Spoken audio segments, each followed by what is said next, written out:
Part 1 of 9. Overview: How to quit smoking. So, you've decided to become a former smoker. Congratulations. Nearly 4 out of 5 smokers want to quit. Every year, 40% of American smokers finally attempt it. Before you start, it is important to remember this. Research shows that the most success comes to smokers who use more than one method to fight their cravings and withdrawals. Despite your best efforts, you may not succeed the first time. But because you have already committed yourself to quitting, you are one step closer to being a former smoker. Start by researching all your options to find the best strategy for you. You might want to do this in collaboration with your doctor, because the right thing for you may require a prescription. It is also wise to have a doctor involved to monitor you for any side effects or possible complications. Here are some of the more common and proven treatment options and why they may be right for you. Part 2 of 9. Patch nicotine replacement. Patch nicotine patches are available over the counter and are generally easy to use. How does it work? The patch is designed to release a steady dose of nicotine throughout the day. As cravings and withdrawal symptoms decrease, you can begin to reduce the length of time you wear a patch or switch to a patch with lower dosage strength. However, if you have sudden cravings or severe symptoms of withdrawal, you may be left unable to quickly satiate them. The patches are not designed for an instantaneous shot of nicotine, and you cannot smoke with a patch or you risk nicotine overdose that can cause heart attack and paralysis. Who should use the patch? Many people trying to quit can benefit from using the patch. It is simple to use and easy to apply. Most nicotine replacement patches have been designed to wean users off very carefully through controlled dosages. But because you won't be able to handle intense cravings or symptoms of withdrawal, it might not be the best option to try first.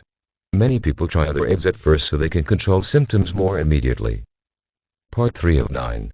Gum nicotine. Gum nicotine gums are available over the counter. They work for a great number of people who are trying to quit.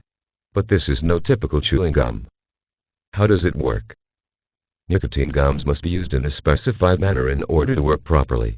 Instead of chewing endlessly, the gum is chewed for a few minutes and then placed between your gum and inner cheek for about 30 minutes. You don't get an endless supply of chewing gum, either. Instead, you follow a schedule of 1 piece every 1 to 2 hours. As your cravings subside and the withdrawal symptoms become more manageable, you can reduce the dosage in the gum or chew less often. Who should use gum? People may choose the nicotine chewing gum because they need to satisfy an oral activity craving, something an actual cigarette fulfilled. Unlike the patch, the gum can provide a quick boost of nicotine in the event of severe cravings or withdrawal symptoms. However, if you follow the schedule, this shouldn't be a problem. If you have a hard time keeping track of a schedule or don't think you would be able to chew gum on a regular basis because of work or social commitments, this may not be the best aid for you. Part 4 of 9. Inhaler nicotine inhaler. The goal of all nicotine replacement therapies is to provide the body with as pure a form of nicotine as possible without all the carcinogenic additives found in cigarettes. Many smokers crave the feeling of having smoke in their mouths, something neither patches nor chewing gum can provide. Enter nicotine inhalers. How does it work? These prescription devices work by vaporizing liquid nicotine for you to inhale. The nicotine is then absorbed in the mouth and throat and delivers a quick nicotine boost. As the body grows accustomed to less and less nicotine, you will gradually stop using the inhaler until you fully quit. Who should use inhalers? You may be giving yourself an inhalation treatment 6 to 16 times a day when you start. If taking the time out of your schedule to provide this treatment will complicate work or social schedules, the inhaler may not be for you. The use of inhalers is also limited due to possible complications and side effects in sensitive groups: the elderly, women who are pregnant or may become pregnant, and women who are nursing. Part 5 of 9. Electronic cigarette nicotine nasal spray. Similar to how the nicotine inhaler supplies pure nicotine through the mouth and esophagus, nicotine nasal spray delivers through the nose. How does it work? Nasal sprays use a liquid to spray route to make absorbing the nicotine easier. Your doctor will set up the best dosage plan for you. Most suggest 1 to 2 doses per hour. As your cravings decrease, you will work with your doctor to reduce the number of doses each day until you no longer need the spray at all. Who should use sprays? As with the inhaler, sprays require frequent treatment, and unlike chewing gums, this treatment is less than discreet. If you will not be able to maintain the schedule for work or social reasons, a spray may not be the best aid for you. If you also have complications inhaling medicine through your nose, nasal spray might not be pleasant or effective for you. Part 6 of 9. Medications. Electronic cigarette. Electronic cigarettes, also known as e-cigarettes, are battery-operated devices shaped like a traditional cigarette. How does it work? Users inhale from e-cigarettes the same way they would traditional cigarettes, but instead of inhaling nicotine mixed with other potentially dangerous chemicals, the e-cigarette turns a pure form of liquid nicotine into a vapor. Some people believe e-cigarettes are safer than traditional cigarettes and prefer to smoke them. Others use e-cigarettes as a nicotine replacement therapy to quit. Who should use e-cigarettes?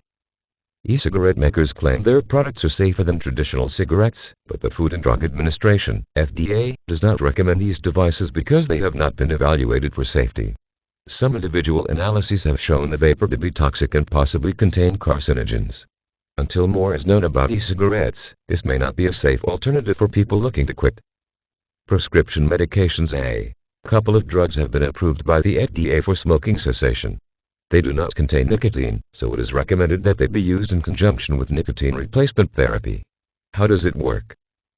Unlike nicotine replacement therapies, prescription medicines like bupropion senior, Zyban, Wellbutrin, or varenicline, Chantix, do not provide your body with nicotine. Instead, they reduce cravings and lessen withdrawal symptoms by altering chemicals and nicotine receptors in your brain. Both medicines require doctor supervision and prescription. Many insurance companies pay for prescription smoking cessation aids. The FDA also requires that both medicines carry a black box warning. That's the strongest safety warning the FDA can issue about a prescription medication. The reasons for these warnings: bupropion may cause suicidal thoughts or behaviors, depression, and hostility. Patients taking varenicline report increased risk of falls and road accidents, as well as vision troubles and vivid or unusual dreams. Who should take medications? Unlike with nicotine replacement therapies, neither of these drugs contains nicotine, so the risk of nicotine overdose is small. For that reason, you may still be able to smoke the first few weeks of using these drugs, unless you are also using a nicotine replacement therapy at the same time. That is a plus for many smokers who are trying to quit. Part 7 of 9. Alternative therapies. Alternative therapies. Research does not always support alternative therapies with hard evidence, but many former smokers who have used these techniques swear by them. In your quest to quit, you may find one or more of these helpful. While nicotine replacement therapies or prescription medications can subdue your cravings and whittle away at your withdrawal symptoms, you may find you are still battling the desire to smoke. How do they work? Hypnotherapy or hypnosis may help identify unconscious triggers, things that make your body crave a cigarette without your understanding the underlying reason, like a time of day or a certain odor. The therapist may then try to replace your unhealthy cigarette smoking response to these triggers with something more healthful. Acupuncture therapy, in which tiny needles are used to stimulate certain points on the body, may help reduce nicotine cravings and ease withdrawal symptoms. Meditation can help you relax and ease anxiety.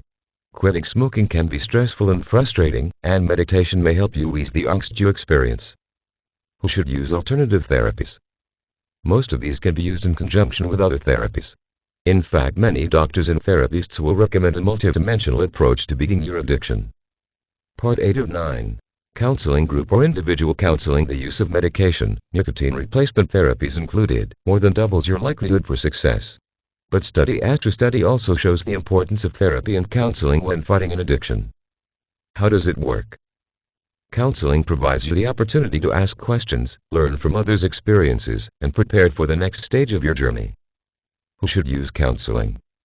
Almost everyone can benefit from some type of counseling or support while trying to quit smoking. Whether it is one-on-one with a therapist or in a group setting with fellow future non-smokers, it is important to talk to others about what you are experiencing and ask for the additional accountability you will need to see your journey through to the end.